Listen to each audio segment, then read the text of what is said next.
Good day to you, everyone. It's a positive delight to see you all. Thanks for joining us on the second day of International Webinar on Systems Thinking and Modeling, organized by the Department of Computer Science, St. Thomas College Autonomous Thrissur. Let me take a moment to introduce myself. I am Elias student of third semester BSc Computer Science at St. Thomas College Autonomous Thrissur. In the previous session, we got an introduction into the field of systems thinking. Today, we will be having an interactive session where we see the applications of systems thinking with the help of a few case studies from New Zealand. I welcome our resource person, Dr. Arun Elias, Associate Dean with the Wellington School of Business and Government, Victoria University of Wellington, New Zealand, to this session. I also welcome Dr. Father Anil George Concoth, Assistant Professor and IQAC Coordinator, Department of Computer Science, who will be moderating this session. Finally, I wholeheartedly welcome all the faculties, students, and participants to this session. Without further ado, I invite our resource person, Dr. Arun Elias, to take us deeper into the topic. Over to you, sir. Thank you. Thank you very much, Atulya. Thank you very much, Anil, and thank you very much, Jiju, for continuing with this organization. Let me go to my slides. Yep.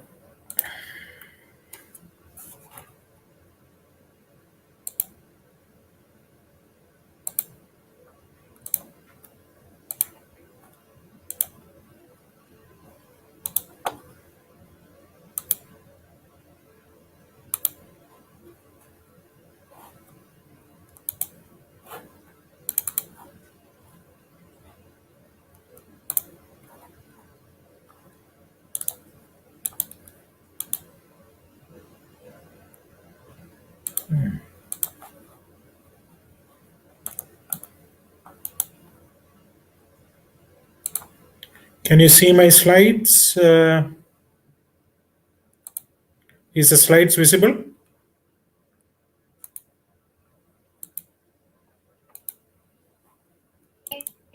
Not for the moment, sir.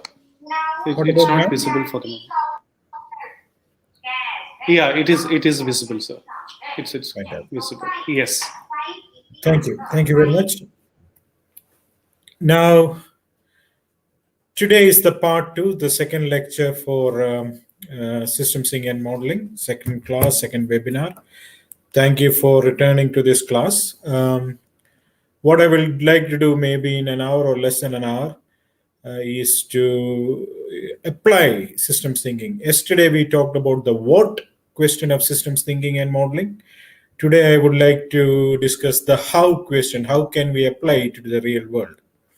So just a quick recap before I start. What did we do yesterday? There were 3 points, as I mentioned. The first point was we tried to explain that some problems are complex. That's the first thing I said. And then I said some complex problems are counterintuitive. So these are the 2 things, the first 2 points. Complex problems and some complex problems are counterintuitive.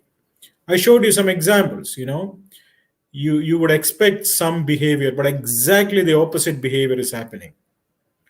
And the second thing I said is that systems thinking is a possible approach to address complex counterintuitive problem.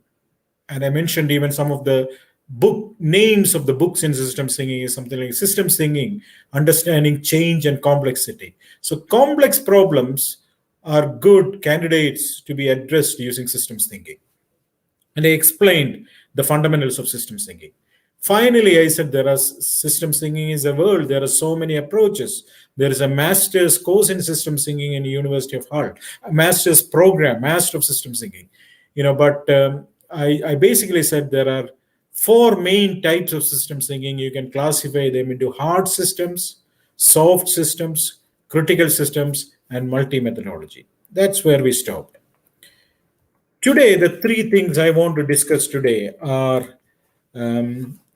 problem structuring, causal loop modeling, and dynamic modeling. These are the first three phases of systems thinking and modeling. So systems thinking and modeling is a framework, as I said last time, and we would like to talk about the three phases of systems thinking and modeling. The first one is problem structuring, the second one is causal loop modeling, and the third one is dynamic modeling. I appreciate that majority of the students who are attending this are computer science project or MBA or management students, business administration students, or associated professors and faculty members.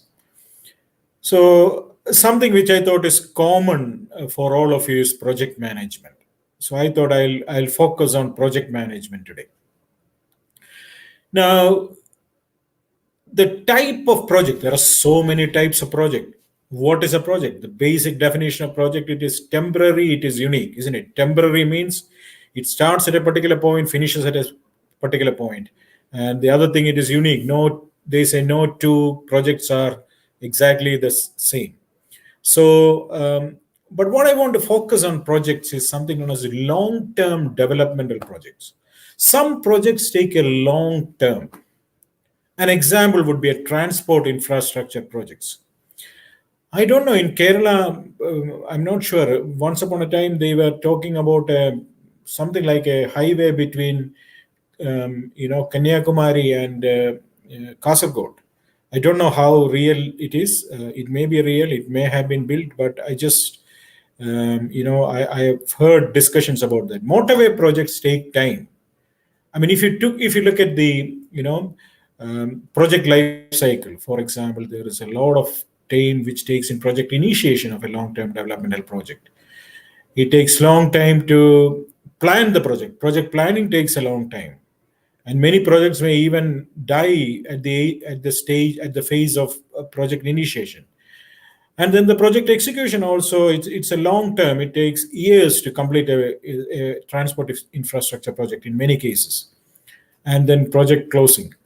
So long-term development projects are some attractive places where you can apply systems thinking. So the project which I want to take is known as Transmission Gully Motorway Project. This is in New Zealand.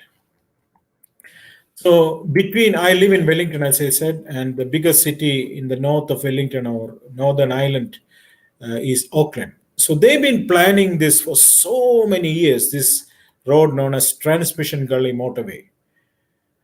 Even now, it is not a reality. There are so many conflicts, so many problems, so many project management issues associated with it. So I just want to keep this as a case when we talk. I'm not going to completely analyze it, but use this case when we go ahead with applying systems thinking and modeling to a real world project. Now, what is systems thinking and modeling? As I said yesterday, it's got 5 phases: problem structuring, causal loop modeling, dynamic modeling, scenario planning and modeling, and implementation and organization learning. The first 2 phases are qualitative in nature. They are subjective. But when it comes to phase 3 onwards, you put it into the computer and you make a model and simulate it and all. I'll spend more time on phase 1 and 2, but I'll also explain 3, 4, and 5 using the project management case, which I was talking earlier. So what is problem structuring? What do you mean by problem structuring? Problem structuring answers a simple question: what is the problem? You would have thought that's a very simple question. This is the problem, isn't it?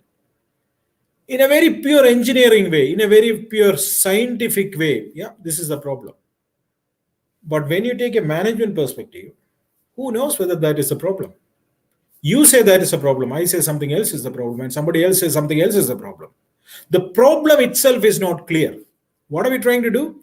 We are trying to solve a problem which we don't even know what exactly it is. That's where the problem is. Optimization and all, is only realistic or is only feasible when problems are very clear, problems are very clean. And many a times problems are not clean at all, especially when human behavior is involved, when there is a lot of subjectivity. I said about research paradigm yesterday. I said A simple definition of a problem. What is a problem? Here is the problem. This guy is the problem, and you define the problem. This guy is a terrorist. Simple definition, done. But then somebody else come and say, he is the problem, but he is a freedom fighter. Now, you defined him as a terrorist. The other person defined him as a freedom fighter. The same person. You see, the problem itself is not clear. We are trying to solve a problem which we don't even know what exactly the problem is. That's problem structuring. For problem structuring is trying to structure the problem to understand what is the scope of this problem, who are the stakeholders, what are the boundaries, what are the perspectives, so on and so forth. Now, stakeholder analysis is an important part in problem structuring, especially in long-term developmental project. So what is the BOT graph? And I'm saying that you can use behavior over time graphs, which we discussed yesterday, and stakeholder analysis for problem structuring. So problem structuring here, BOT graph, we discussed this yesterday. As many of the traffic problems, traffic infrastructure problem, you see that over a period of time, this is 20 years data I have taken, traffic volume, traffic congestion is increasing. It is taking more time to travel. Travel time is increasing. It is becoming more polluted. Air pollution is increasing. And you would have thought when there is traffic volume, travel time, air pollution, all these are increasing. Extremely high traffic congestion takes too much time to travel from point A to point B. It's very polluted. In that case, you would have expected the attractiveness of driving, people buying cars, that would decrease. The attraction of driving, no, it is increasing as far as New Zealand is concerned. And this data you will find similar in different parts of the world. Even in I belong to Kottayam, and when I go to Kottayam, I see this happening. More and more attractive to drive, even when it is so polluted and so congested. Now, so problem structuring, I want to spend a bit of time on stakeholder analysis, stakeholder management. In a project, stakeholders play an important part. So let's talk about stakeholders. I have requested a few students to actively participate in. So let me ask you a questions to those students. Who are the stakeholders of your college? You may belong to St.Thomas College, Thrissur. You may belong to another college. So who are, what do you mean by a stakeholder? I'm not asking you a definition. I'm really interested in knowing who are the stakeholders of your college. Can you name some of the stakeholders of your college, please?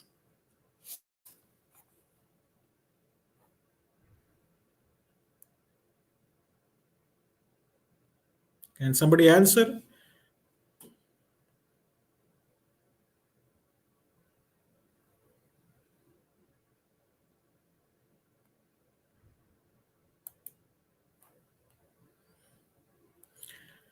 Okay, I'm not getting it. Yeah. Yes, some student has answered that it is the management. Yeah, management is a stakeholders. Who else is a stakeholder? There is another suggestion: staff, teachers, and deans. Yeah, staff, deans, teachers are all stakeholders. Who else are stakeholders? Of course, then there is the final one. That is students. Students are stakeholders. Interesting. Let's move on. You have identified some important stakeholders in the in it. So let's move on. Let's see who else. What else can we learn from stakeholders?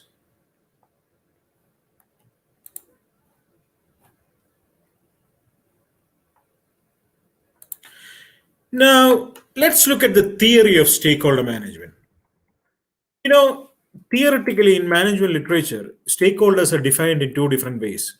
One definition says, the classic definition, Edward Freeman, the champion of stakeholder management, say, any group or individual who can affect is affected by the achievement of a firm's objective is stakeholder.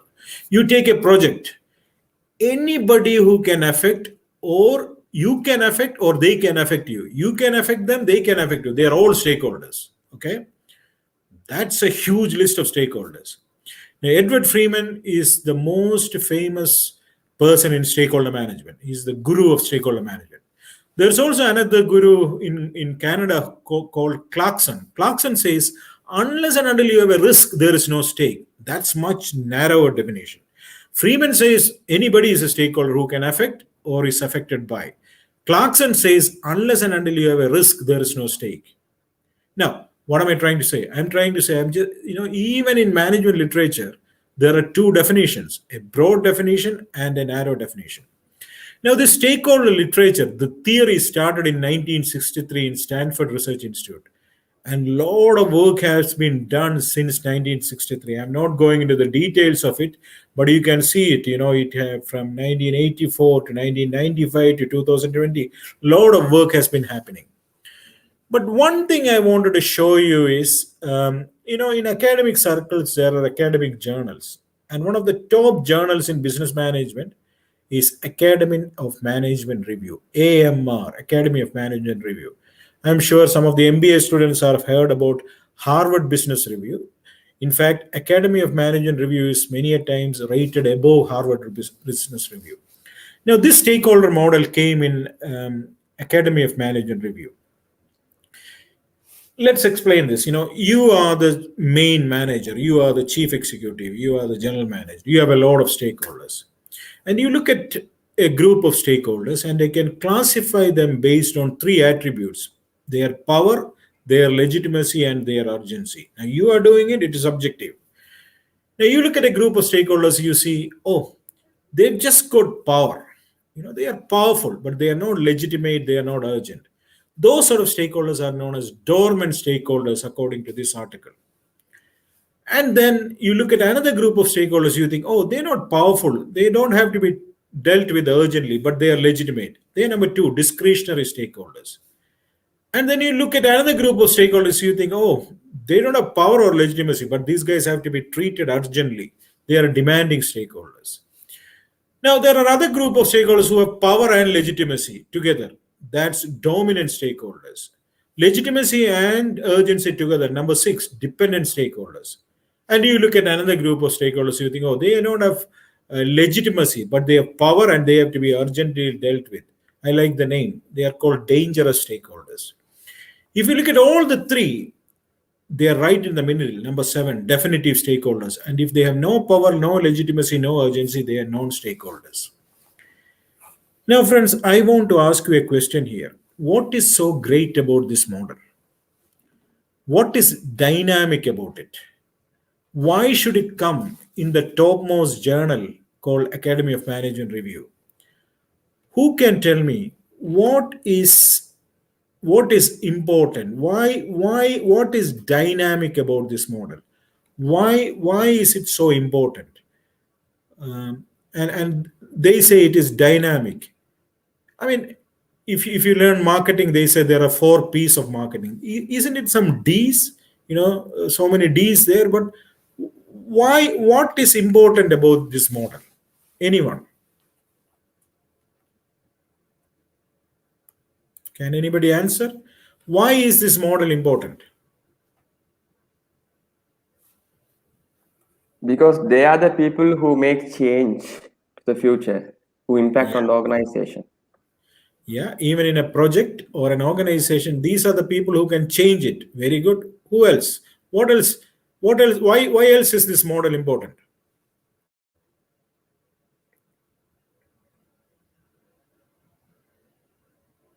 We can analyze it very perfectly. We can analyze the model very perfectly in this model. Yeah, we can analyze the work. Stakeholder analysis, for example, for analyzing the stakeholders of a project, this becomes a good model. I want to focus on that word dynamic. What do you mean by dynamic? What is dynamic? Dynamic means change, isn't it? What is changing here? What is dynamics of stakeholders here? What does it mean?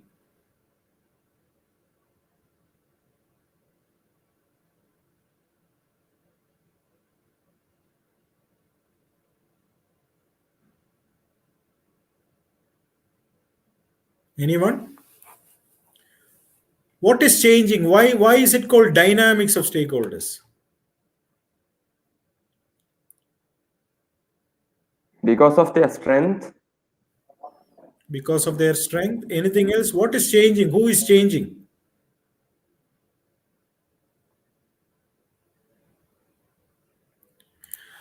Okay, let's have a look at it. You have a project, you are managing a project. At one particular point of time, you may think, oh, that group of stakeholders are just dormant stakeholders. They have power, but they are not legitimate or urgent. But you don't know. At another point of time, at this long-term developmental projects, we are talking about long-term development projects. At another point of time in the same project, the same guy who was a dormant stakeholder could become legitimate and become a dominant stakeholder. Who knows? In 2 years, they could become a definitive stakeholders, and in 5 years, they become a non-stakeholder. My point is this: stakeholders change over time. Their power, their legitimacy, their urgency changes over time.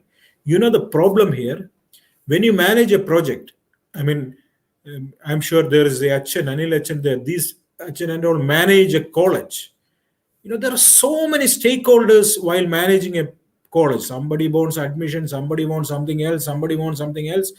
Many a time the problem with stakeholder management in a project is that there are so many multiple stakeholders, multiple stakeholders with conflicting stake. One guy wants one thing, the other guy wants exactly opposite thing, and you are in the middle managing stakeholders in a project.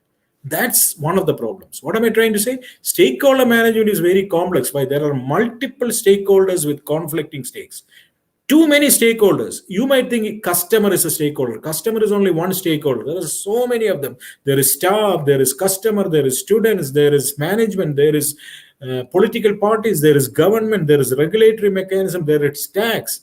There are multiple stakeholders, and then they have conflicting stake. Many a times, one guy wants one thing, and the other guy wants exactly the opposite thing.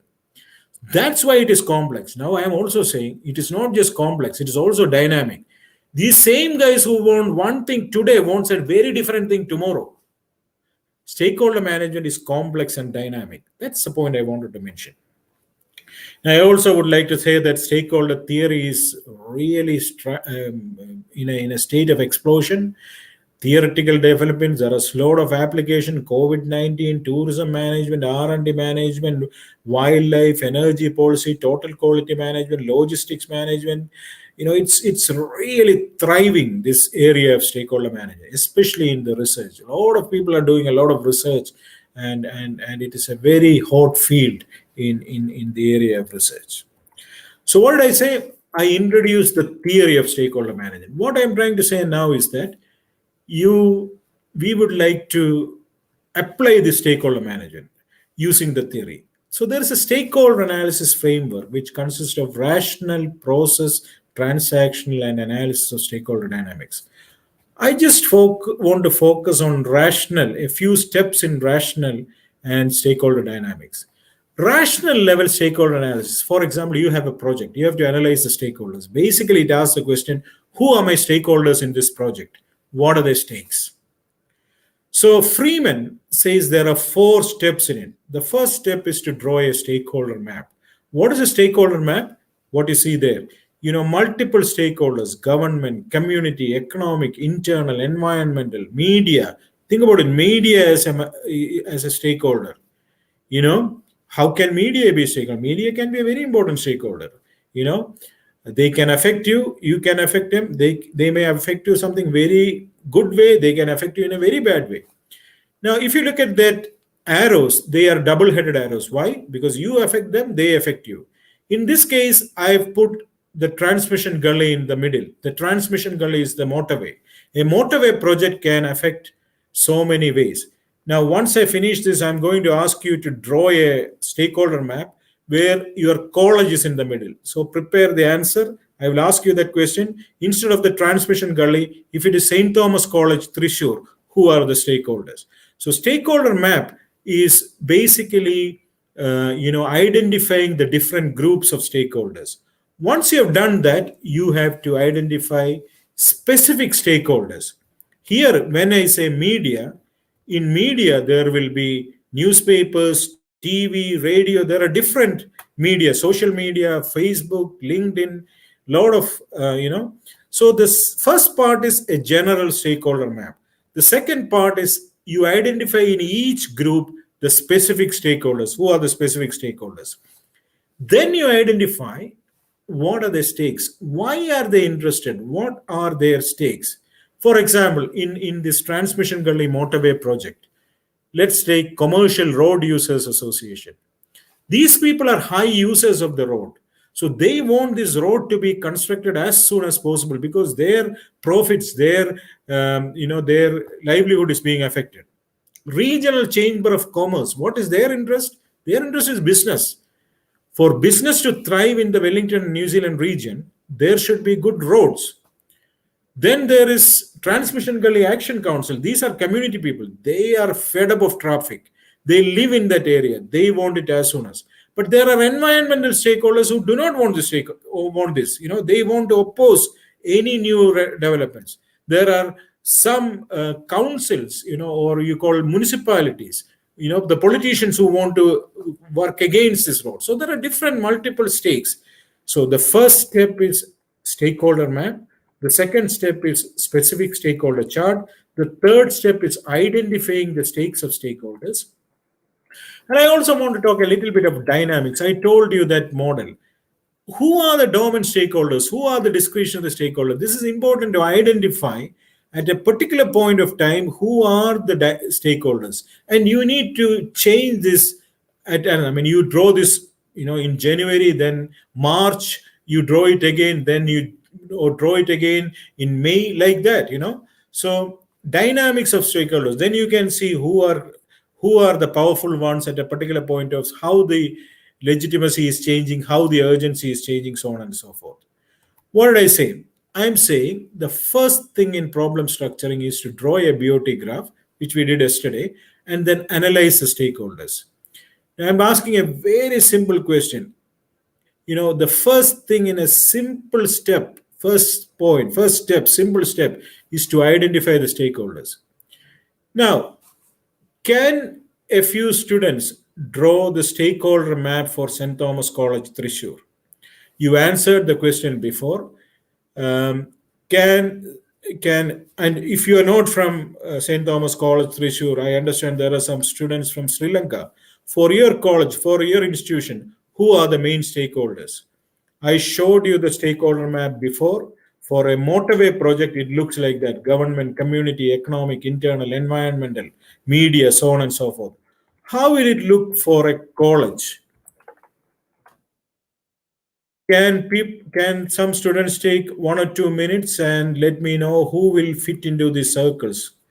Let me see who can answer that question.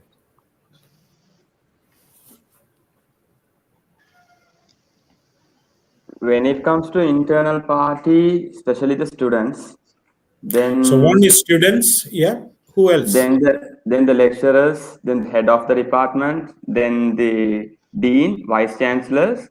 This is how it goes. So okay, does it come in the stakeholder map or will it come in the stakeholder chart? For example, deans and all. This is more general. Stakeholder map is, as I said, students. Now there will be different type of students who will go to stakeholder chart. Or if you say staff will come here. Now the dean, the academic staff, general staff might go to the next one. Then, okay, what else? The outside these political parties, maybe the parents of the students. Parents of the students, that's very good. Who else? Sir, UGC. Pardon?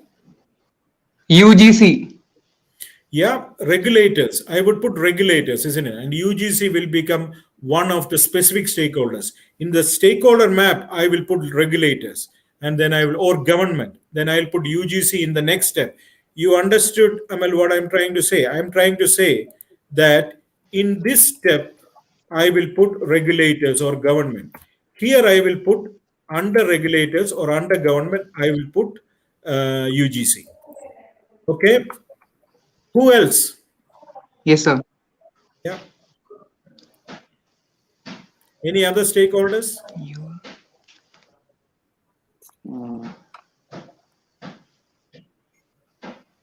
Sir, university.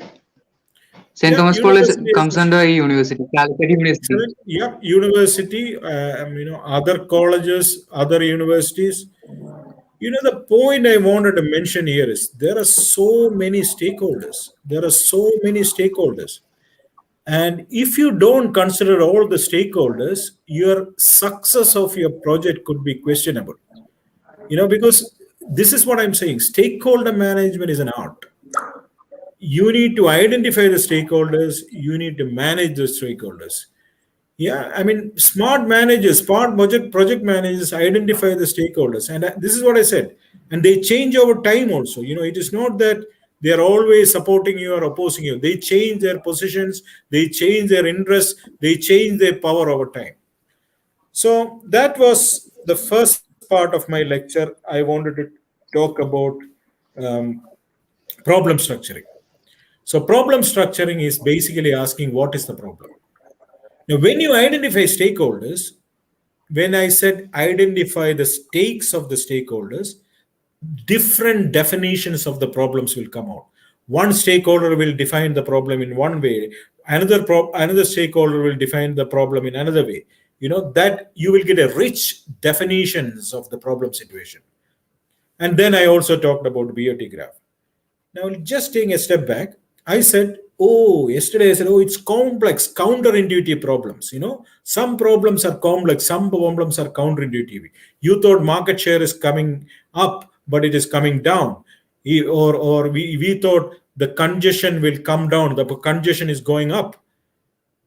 What we are trying to say here, beneath the complex counterintuitive problem, there are multiple stakeholders with conflicting state. When you analyze a complex counterintuitive problem, it could be a project. Beneath that, you will know that there are stakeholders, so many of them, who have multiple stakes with conflicting stakeholders.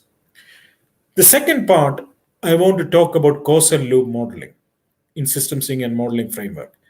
Causal loop modeling is basically developing a small diagram. I will ask you to develop a small diagram, a causal loop. And they basically capture the cause and effect relationship in a system. So this causes that causes this causes that, like that. Cause and effect, cause and effect, cause and effect, like that. If you keep on drawing that cause to effect to cause to effect to cause to effect, A is connected to B, B is connected to C, C is connected to D, D is connected to E, you will see that feedback loops are forming. Now, what is the assumption of causal loop modeling? The second paragraph. Living systems, including social and economic systems, display feedback. System thinking believes in feedback. Yesterday, I said there are two types of feedback, positive feedback and negative feedback. Now, what we say is that if you keep on connecting cause to effect to effect to cause to effect to cause to effect like that, you will see that circular feedback loops form in a system. And that we call it feedback loops. And when there are feedback loops, they make up a causal loop model. So what is a causal loop model? It is just connecting the cause and effects in a system. You identify different variables in the system, the different parts. And then you say, this causes that causes this, that causes this. Like that, if you keep on doing it, you will see that causal loops, circular feedback loops are formed. Let me show you a causal loop model. This is a simple population model. More population, more births. More births, more population. That is a feedback loop on the left hand side. More population, more births. When birth increases, population increases. When population increases, birth increases. That is a reinforcing positive feedback loop. Look at the right hand side. More population, more deaths. No, that's wrong. More deaths, less population. Population will come down. It should be a minus. I got it wrong. Okay, that's a balancing feedback loop. More birth, more population, more births. That's a positive feedback loop. On the other side, more population, more deaths, less population. That's an example of a causal loop model. Now, causal loop modeling is a science. I don't want to go into the technicalities of it.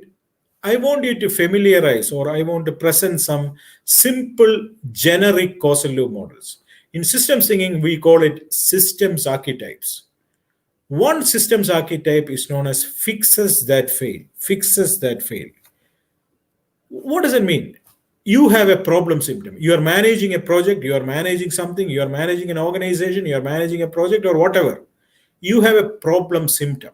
What do? You put a quick fix. That's a human tendency. Whenever there is a problem, you put a quick fix. More problem symptom, more quick fix. That's what we do usually. More quick fix in the short term, there will be less problem symptom. Problem symptom will come down. That's a balancing negative feedback loop. More problem symptom, more quick fix, less problem symptom. You think the problem is gone. No. But when you put a quick fix after a delay is interesting. It may not happen immediately. After a delay, after some time, there will be some unintended consequence. You did not think about it. There will be some unintended consequence. More quick fix, there will be more unintended consequence. And when there is more unintended consequence, there will be more problem symptom. You see, that's a reinforcing positive feedback loop. Let me explain. We have a lot of headache, whether we are project managers, whether we are students, whether we are managers. More headache, usually what do we take? We take paracetamol or Panadol. And the usual tendency is more headache, more Panadol. And when there is more Panadol for the short time, headache will come down. But in the long term, you know that if you keep on taking Panadol, there will be unintended consequence. I don't know. You create addiction. You get a liver problem. I don't know. Which will actually increase your headache. You see? The short-term solutions are not really solutions. Let's look at the road thing. There is more traffic congestion. What do? You put new roads. New roads will, in the short term, reduce traffic congestion. More traffic congestion, more new roads. Plus, more new roads, less traffic congestion. That's a balancing feedback loop. But, that's a short-term solution. When there are new roads, after a delay, it will be more attractive to drive, isn't it? When there is a new road, it is more attractive to drive. When there is this more attractive to drive, there is more number of cars on the road. When there is more number of cars on the road, there is more congestion. You started to reduce congestion. Actually, in the long term, congestion is going up. So that is problem. That is fixes that fail. You have a problem symptom. You try to solve it using a quick fix. In the short term, your problem symptom will come down. But in the long term, you have an unintended consequence, which you didn't expect, which in the long term will increase the problem symptom. Peter Senge, I talked about Peter Senge yesterday, a guru in the field of systems thinking. He has a book named Fifth Discipline. Millions of copies have been sold, that book, Fifth Discipline. Peter Senge says, today's problems comes from yesterday's solution. Think about it. Today's problems comes from yesterday's solutions. You try to solve a problem by doing a quick fix. You think the headache is gone, the problem is gone. Actually, in the long term, there is an increased problem. Now, students, I want to ask you this question. Can you please draw a simple fixes that fail? Can you think about a problem symptom? You may be a project manager, you may be a student, you may be whatever. You think about a problem symptom. What is the quick fix you applied? More the problem symptom, more the quick fix. And I think that the problem symptom came down in the short term. Good. But what happened in the long term? What was the unintended consequence when you put quick fix and which increased the problem symptom? So what I'm basically asking is that can you identify a problem symptom, a quick fix that you did to address the problem symptom and an unintended consequence so that you can develop a fixes that fail? Let me give you a minute and let me ask the students, can you draw a fixes that fail? Can you share with us a fixes that fail model? Anyone? Usually we do exams. So while we do exams very oftenly. So while we're doing exams, so we just study 2 weeks, 1 week. So we always try to finish the exam like quick fix. Yeah. But in long consequences, we don't do any deep study or research. So when we do more than 30, 40 exams, the knowledge what we gathered is low because of that. That is the long consequences. Okay. Interesting. Let me give you an example on that one. The example what I would like to give is a friend of mine. When I was no, I don't have that example. But let me give you that example. I had a friend during my university students in Kharagpur, and my friend usually will not study anything during the whole semester. So the problem symptom was exam stress. What is exam stress? Tomorrow is the exam. He did not study anything during the whole semester, and lot of stress. He will come and tell me, Arun, I have too much stress. I don't know how to manage this exam. Can you give me an example? And I'm sure some of you have done this. Problem symptom is exam stress. For some reason, you could not study anything during the whole semester or whole trimester or whatever. What is a solution? What is a quick fix? Tomorrow is the exam.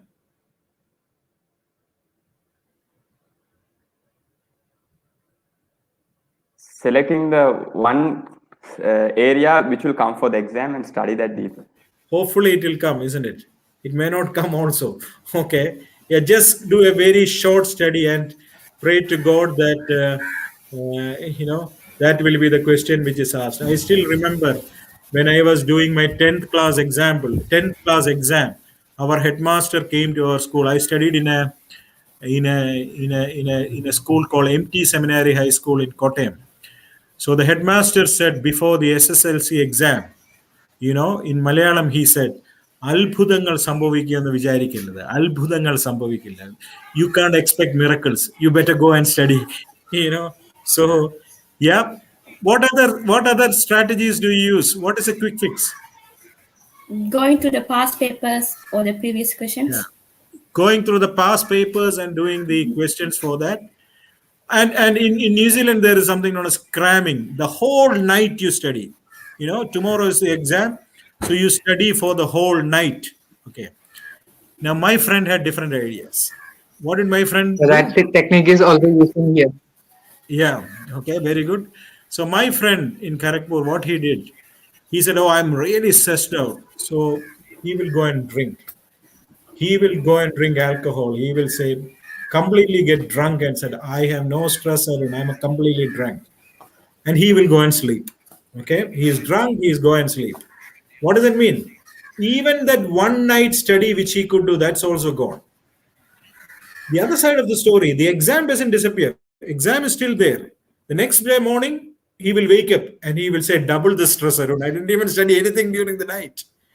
The unintended consequence is that he became an addict. And this is a real story. I know the story, so it's so close to me that he became an addict. And the headache, the exam stress, the headache was not just for him. It was for his family. It was for his friends, so on and so forth. Peter Senge said, "Today's problems comes from yesterday's solution." Let's move on. The other systems archetype, Causal model I want to show is known as shifting the burden. So it's almost like a system fixes that fail. There's a problem symptom, and what do you usually do? On the top side, there is a symptomatic solution. Symptom, you focus on the headache, symptom, not the cause. More the problem symptom, more the symptomatic solution. More the symptomatic solution, less the problem symptom in the short term. What is the problem? Every time you have problem, you are in this top loop. You have some symptomatic quick fix solution. Every time you have a headache, you just go for a Panadol or a paracetamol. But look at the bottom loop. Actually, when you have a problem symptom, you should be looking at a fundamental solution, a long-term solution. More the problem symptom, more the fundamental solution. And after a delay, the problem symptom will come down. What is your problem? You don't look at that bottom one. All the time you are at the top loop. You don't have any time to look at the bottom one. So since you're all the time on the symptomatic solution loop, there will be side effects.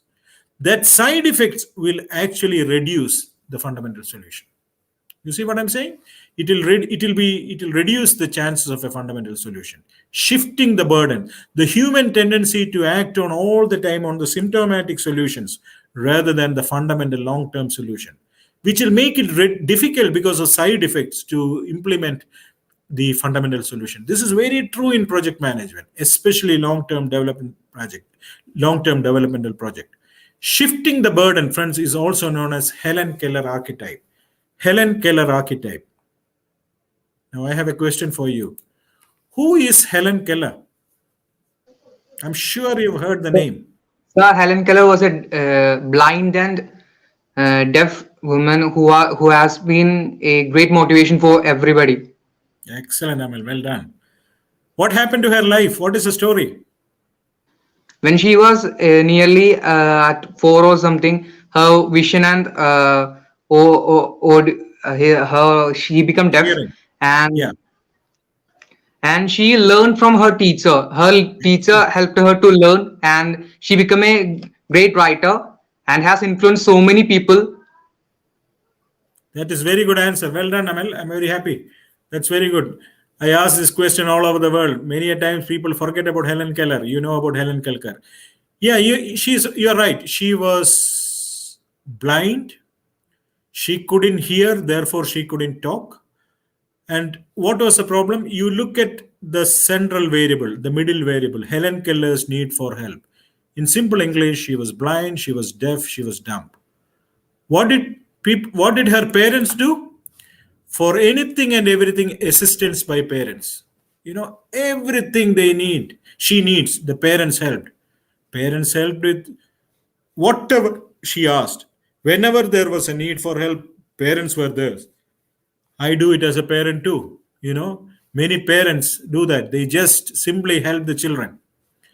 And that, in the short term, decreased Helen Keller's need for help. That's what was going on.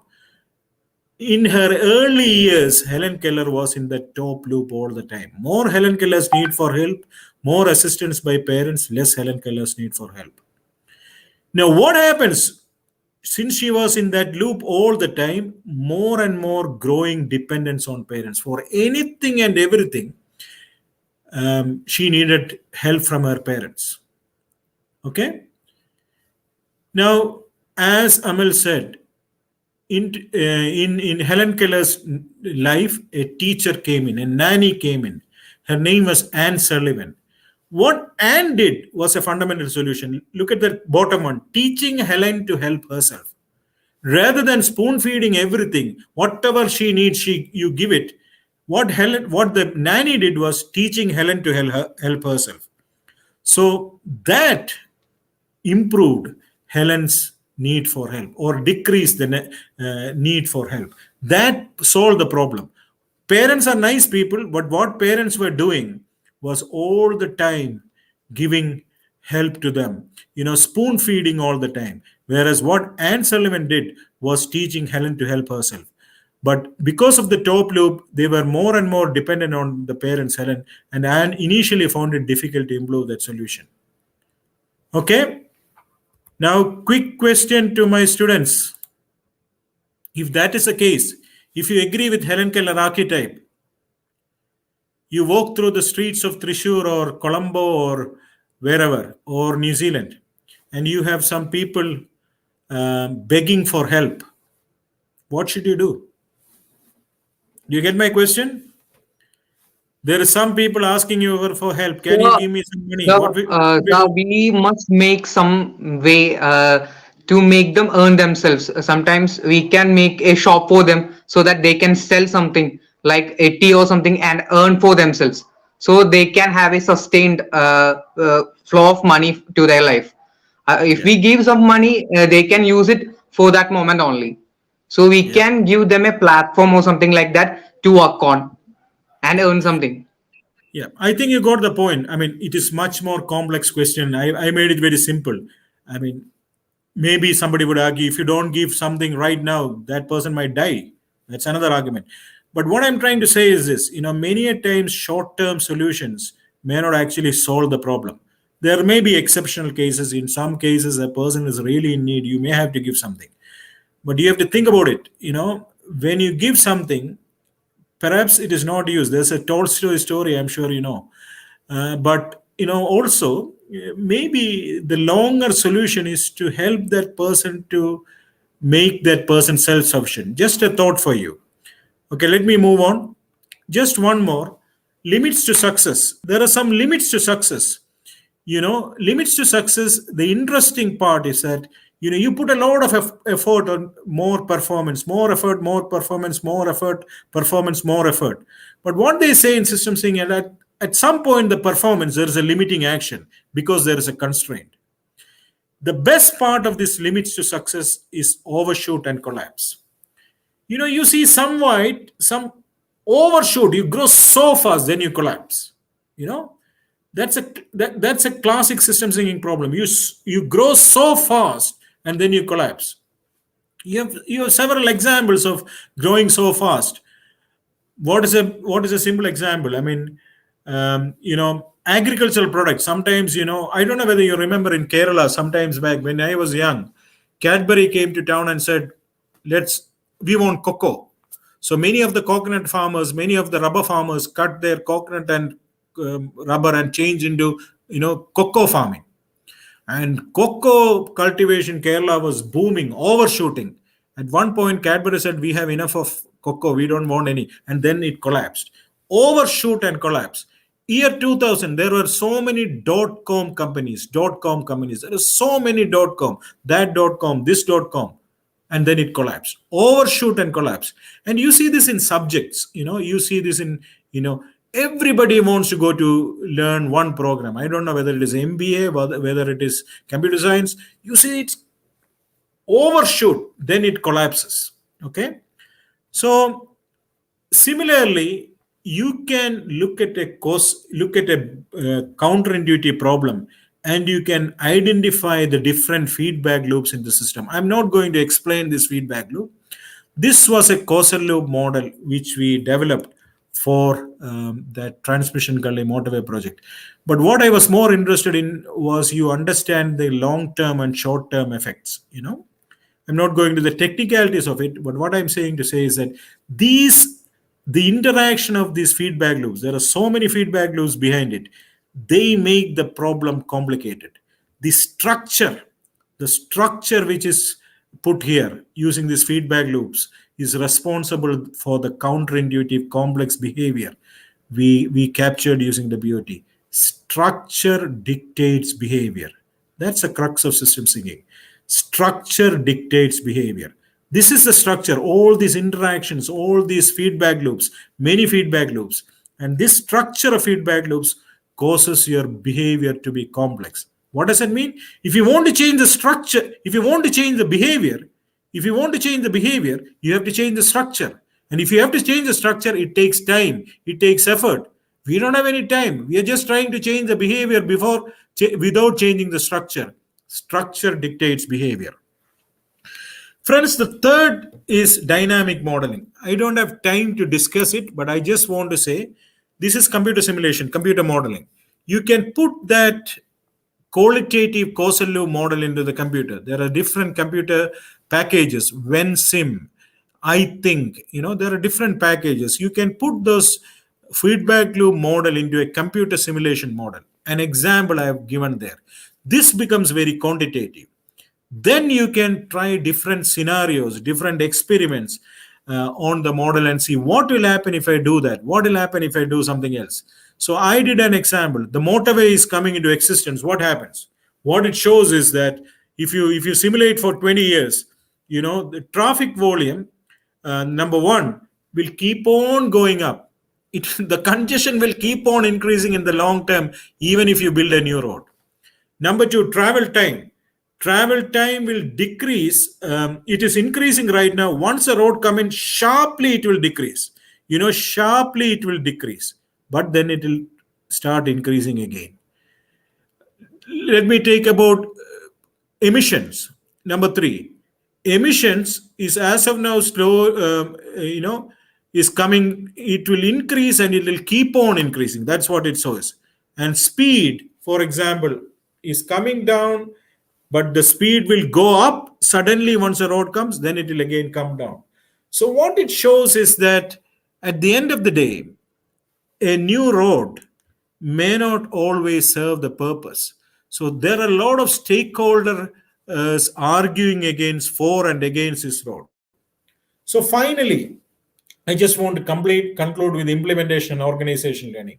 And there are different ways you can define this problem. But one is that when you have traffic congestion, you put new roads.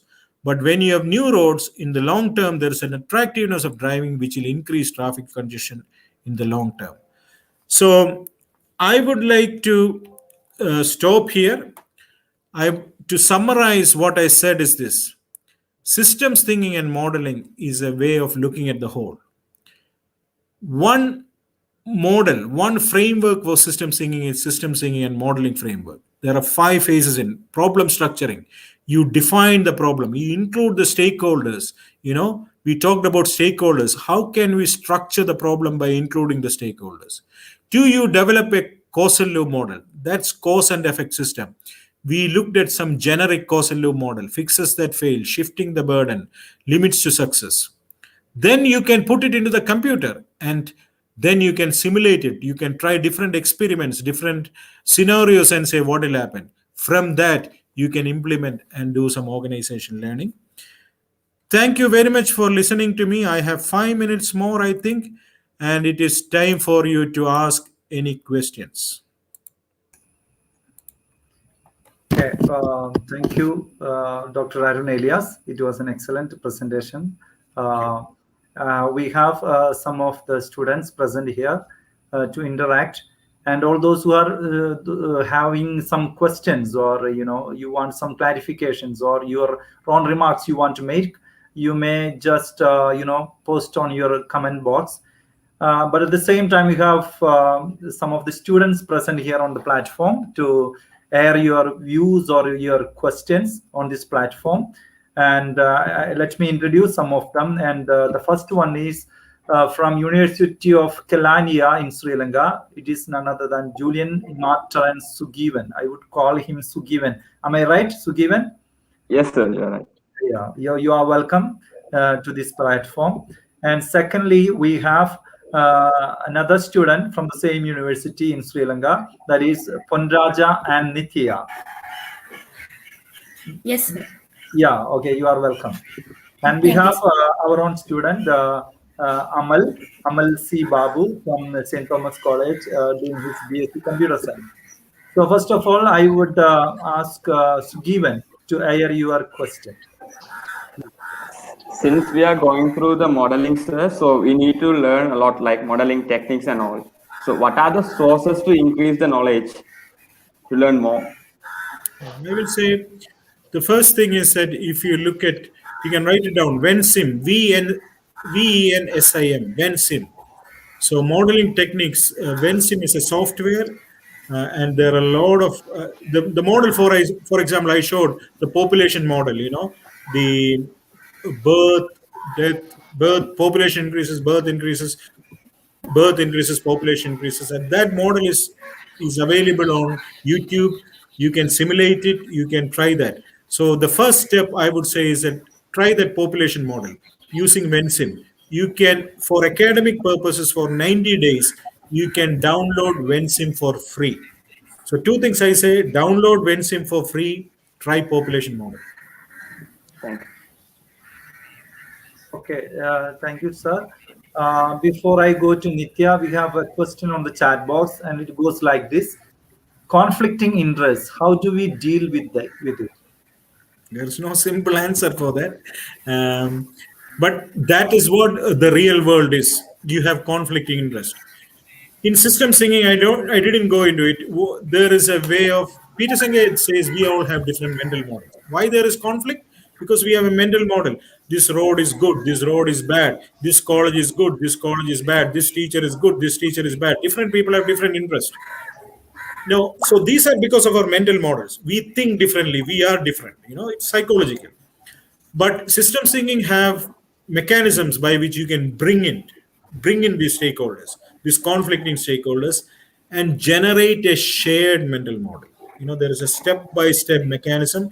It is known as group model building. Group model building allows from individual mental models, conflicting mental models, to a shared mental model.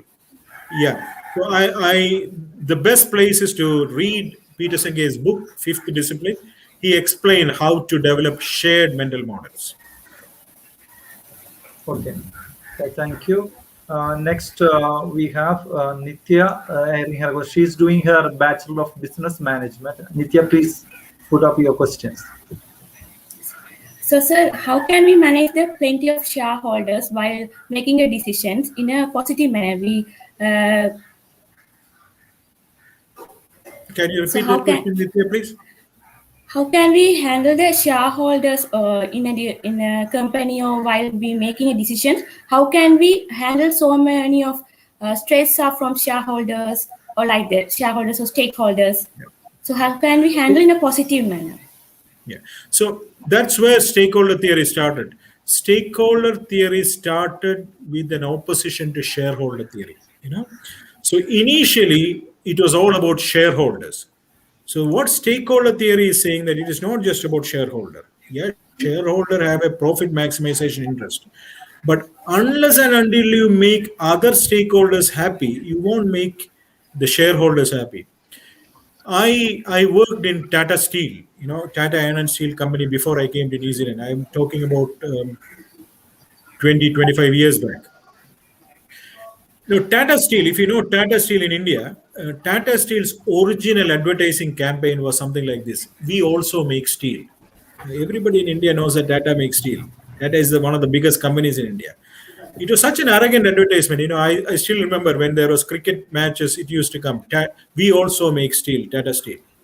In 1991, Tata changed its advertisement campaigns and said customer first. You know what? Because foreign steel companies started coming to India. So, the caption of "we also make steel" made, customer first. When I was leaving the company, I still remember there was a new advertising campaign. At that time, the managing director was Jamshed J. Irani. Jamshed J. Irani was inaugurating the advertising campaign in the Jamshed Road, the big stadium. And there was this union leader, and this guy was also big. Tata Steel has something like 70,000 employees. So he was an ILO member, International Labour Organization. So the new advertisement is in Hindi. I don't remember the exact advertising campaign. It was more about customers, customers, customers. So the union leader said a point. I still remember that. He said, "Sir, yes, customers are very, very important. But before you make your customer happy, you make your staff happy. Your staff happy." It's a union member. See, that's a shareholder. Shareholder theory is all about shareholders. Marketing is all about customers. But stakeholder says they are all connected. I hope you got my point. Thank you. Yes, sir. Thank you. Thank you, Nitya. Now we have Amal with his question. Amal is one of the student organizers of this event. Amal, please raise your question. So I have a question. We can sometimes we give a quick solution for a problem, and it may not act. It may fail at that time. I have seen in the case of Barcelona, a football club. I have seen they bought Griezmann, and he was a failure. He was merely a failure in his first season. But in the second season, now he has become a star because he has contributed so many goals. So I think how can we define that model? Yeah. How can we define that change? So I'm not. So the problem I said with the Helen Keller archetype is this: if you keep on doing quick fixes, you get addicted to that. I'm not saying that you should not use quick fixes at all. In many practical situations, we have to use quick fixes. I appreciate that. But the problem is getting addicted to it. You only do quick fixes. If you just keep on getting, I will tell you another example of Real Madrid. Real Madrid in long time back, not this Ronaldo, the other Ronaldo's time, Beckham and what is his name? Yes, sir. Yes, sir. David Beckham. Players, what's his name? Roberto Carlos and all. I mean, everybody was in Roberto Real Madrid. Carlos. Yeah, but Real Madrid was not winning any game. They had an unbelievable team, but they were not winning anything. Yes, So sir. you have to think about long-term strategies. It is not just about having a Griezmann or having I don't know, a Pogba or something like that. You need to have even if you look at short-term wins, you need to have a long-term view in you. Thank you. Thank you, sir. I mean, do you have any other questions? I mean, Sugivan or Nitya or Amal, do you have any other questions? No, sir. Yeah, okay. Nitya, do you have any other question? No, sir. Okay, It's okay. clear. All right. So thank you. Thanks for coming and joining us to interact with the resource person. We have another question. Do we have a mechanism to add behavioral theory while we stimulate? So, I mean, the whole idea of causal loop modeling is to have the behavioral theory. See, when I explained about attractiveness of driving, it's a behavioral theory. You have new roads. You think it will solve traffic congestion, but it's the human behavior. Technically, it is known as traffic induction. When it is attractive, people drive, so that's a behavioral. So behavioral theory is at most important in so it is many a times we think it is rational thinking. It is not rational. People always doesn't behave rationally. Many a times it is difficult to understand the behavior. So it is it is more than pure rationalization or optimization. And behavioral theory is most of the systems thinking principles are fundamental is behavioral theory. And in the example I gave in traffic induction, people behave in different ways. Thank you. Okay, thank you. I think that's all. We have questions from among the students. I will go back to Adulya to continue with the anchoring. Thank you.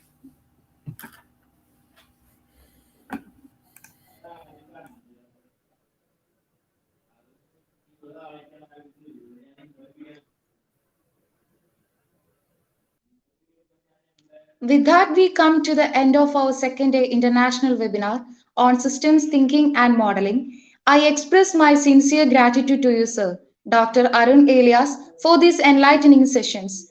Now I request Dr. Father Anil George Congoth, Assistant Professor and IQAC Coordinator, Department of Computer Science, to propose the vote of thanks.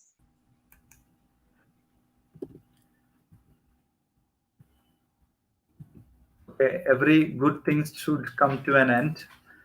Respected Dr. Father Martin K., our beloved principal, Dr. Jiju Matthew, the head of our department, Honorable Dr. Arun Elias, the distinguished resource person who enlightened us for the last couple of days, my endearing colleagues, dear faculty members, my beloved students and distinguished participants, I deem it a great honor to propose the vote of thanks to all who helped us in making this webinar such a resounding success. It has been an excellent event where there was excellent communication of knowledge. First of all, I would like to propose hearty thanks to Dr. Arun Elias, our chief guest and resource person, for gracing the webinar and intellectually stimulating the young minds. Through the exposition of the topic, Dr. Arun Elias has proved that he is not only a scholar, he is also an effective communicator. He was able to communicate very important concepts in very simple terms with attractive analogies and examples. Dr. Arun Elias, on behalf of St. Thomas College, Thrissur, and on behalf of all the participants present here, I extend hearty thanks to you, sir. Thank you. I would like to express our profound gratitude to our principal, Dr. Father Martin K., for his support, inspiration, and the appropriate inaugural address. Thank you, Dr. Father Martin. I would also like to thank our beloved Dr. Jiju Matthew, the head of the department, who meticulously organized this webinar, coordinating the faculty and the students very well. He has spent so much of his time and put in a lot of thought to make the webinar a big success. A big thank you to you, Dr. Jiju. I also would like to thank all my colleagues who invested a lot of time and thoughtful planning to make the event a grand one. I should specially mention Professor Remila Ravindran, who always works from behind, a silent worker puts a lot of hard work in all the endeavors of the department. And I also should mention Dr. Sunil Sani, who is probably the most known among all the students in the college beyond department through the placement cell. So thank you all the faculty members, my colleagues. Thank you so much. The secret behind the success of this webinar has been none other than our students. They have been awesome. Our students truly surprised us through meticulous planning and excellent organization of this webinar through wonderful teamwork. There was a core group of students who got involved so closely with the planning, brochures, graphic walls, registrations, anchoring, and so on. I thank all my students who put a lot of efforts to make this webinar a grand success. Thank you, my dear students.